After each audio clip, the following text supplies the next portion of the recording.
So these are my parents. This is my dad, Kenny, and my mom, Tonette. And this is their dog, Monroe. And we're at my house in Rock Springs. And you haven't really met them yet. So let's meet them right now. This is them. Okay, so then what happened when I was born? Also, is this weird? That you're telling me all of these things? No, Okay. but I... Were you asleep? Yeah. Well, he came out and told me. Okay. I was sitting out there with...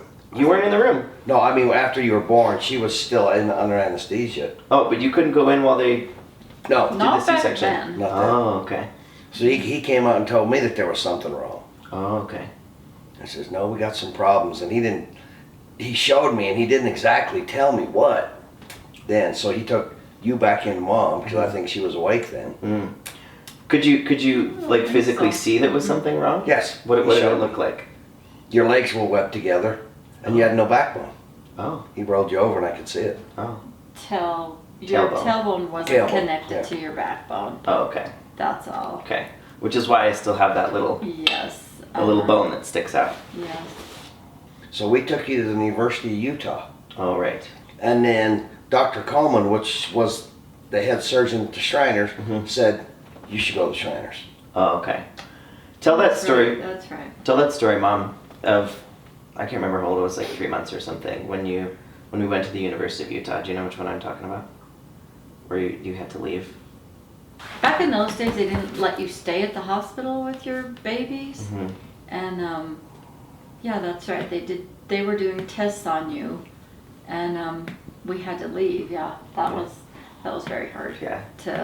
But I always say that we were in the waiting room. Oh, The doctors like took you back, and we were in the waiting room, and there was some lady in there, and she was calling her family and telling them that they found that her newborn baby had a brain tumor and was going to die. Oh my God. And right then, I knew we were lucky.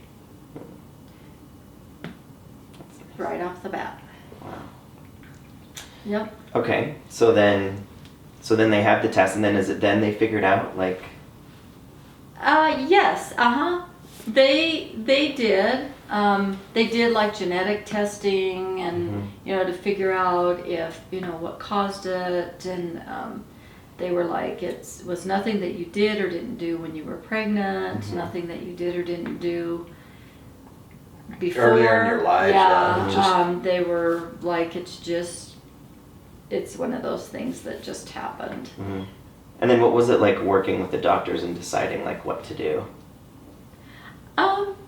For the most part, it was pretty good working with the doctors. They were all really good, but they really pushed. They wanted you to wear artificial legs, and they just thought that was the answer, and that everybody wanted to walk, and so they pushed that very hard.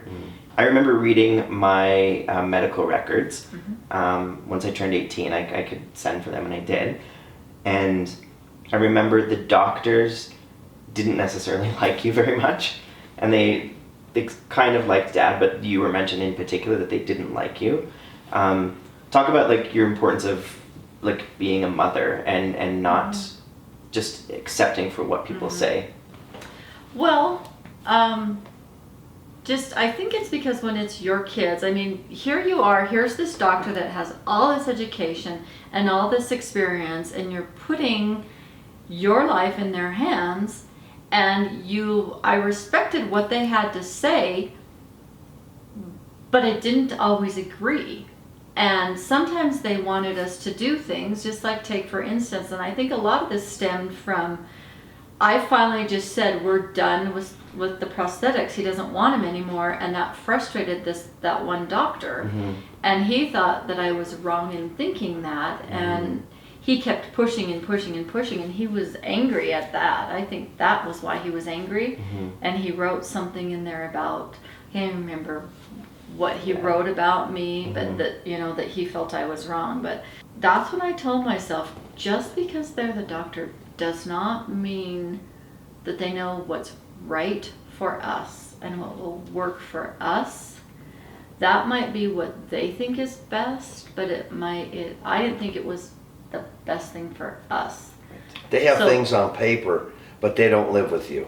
Right. And when you live with somebody, you know what's best for you. Yes. And sometimes the doctors medically say this is what's best, but they're not around you 24 hours a day. So they're both sides to every story. Yeah. And as parents, you pick the one that you think's best for your kid. And wearing artificial And whether it's them or legs, not, right? that was what we decided to do. And I think it was a great decision looking at it 100% now. was, for sure. But, you know, maybe if something would have happened, then we could have said, oh, well, maybe we should have done something different. But it didn't. The question that I get from people a lot is like, why did your parents raise you to be the way that you are? And I was like, oh, I don't know. Just what? So, because we sort of got like in very broad terms, like, not sure what's going to happen, might sit up, might not sit up, might walk, may not walk, probably won't be a functioning member of society. And actually at first, at the time you were born, they hadn't made advances like for like the whole kidney and bladder issues, and they hadn't had a child live past the age of 14 when you were first born that had your Disease. your same birth defect. And so at that point we thought your life expectancy was about 12 to 14. 12 to 14 years. But then as time went on, we realized that they made a lot of advances in that field, and we were lucky enough to have a very good physician here in Rock Springs, and he was like, oh no, there's a lot of things we can do nowadays, and Dr. Something. times have changed, and so I had it in my head that, you know, children survive their parents, and we were going to die, and I wanted to make sure that you could take care of yourself, because who else is going to take care of you? Yeah, fair enough. We didn't want to leave you to somebody. You had to know how to take care of yourself. Yeah. So that's an injustice to make somebody totally dependent on you if they don't have to be. Yeah. Plus, you wanted to be dependent. You are independent. Yeah. That was your personality too. Okay, so then what was it like to like put me in school and all of those things? Because I know from my perspective is I didn't really notice anything. I just went to school. What was that like for you guys? Did you have to like meet with the school first and? Yeah. Luckily, it's a small town, and so we knew the assistant superintendent, and he was personal friends with us, and they put things in place. That's when they decided they were going to have a full-time aide. Yeah. Be with you at school. And kindergarten was only half days. Right. And I went in the morning, right? Right. Yeah. And was that Dr. Wallendorf? Who was that? Okay. It was Dr. Wallendorf.